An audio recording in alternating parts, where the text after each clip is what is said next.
Digital Extremes often creates content islands that don't really interact with each other. I guess it's the nature of ongoing development that such things are easier to make, and it's essentially like creating a minigame based on an older game.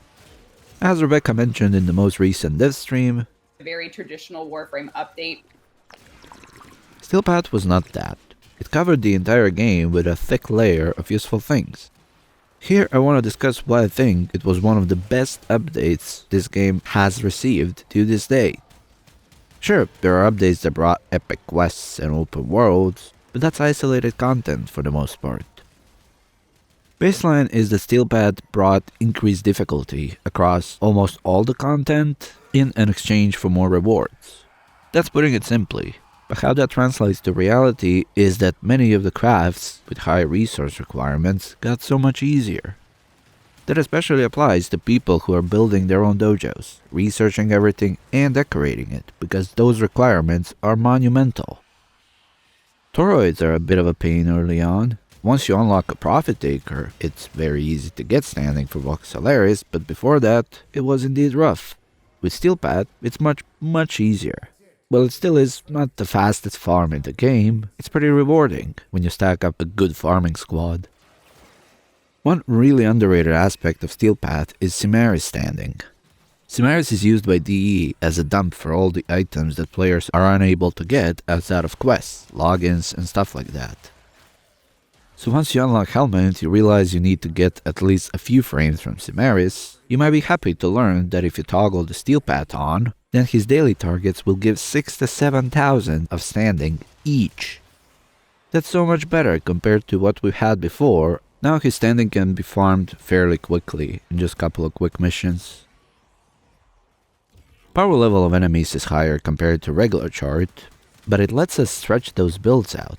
Because before this update, unless you're doing some really long endurance or staying long in disruption, you could get away with really bad builds. Or not just bad, but even if you didn't care to invest much in the weapon, you could still one-shot pretty much everything. I think Steelpath is more appropriate as a baseline for players who are far down the progression of this game.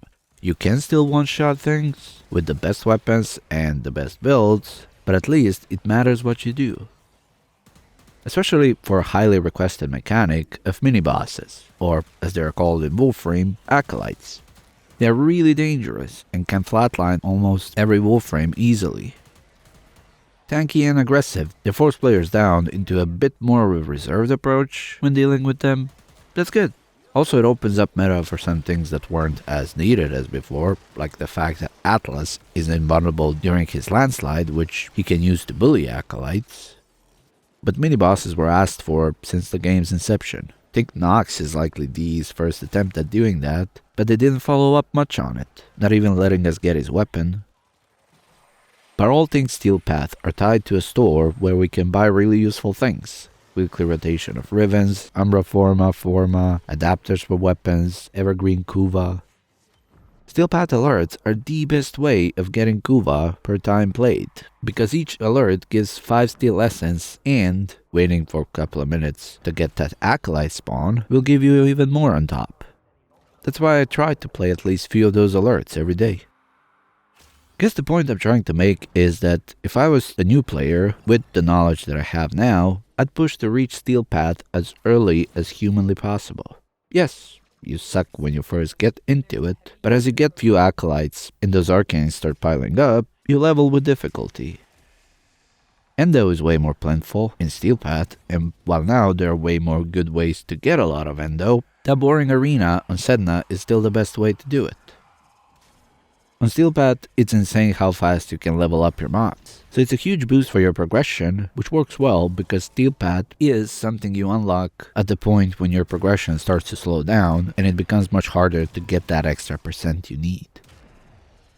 And this part is a bit questionable, but Steelpath is where your firearms get the largest upgrade ever.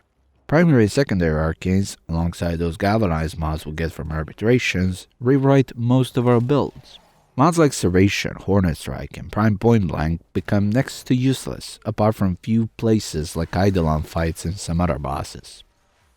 That's a bit weird, considering those are rank 10 mods, and many players work really hard to improve them.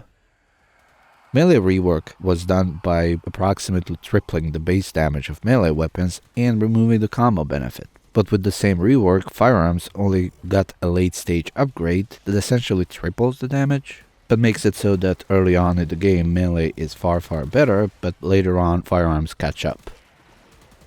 Steelpad improved the quality of life across the board. Anything that is a rare resource can now be obtained much more reliably. Toroids, argon crystals, anything you like drops at such a rate that you don't need to do multiple missions to get a few.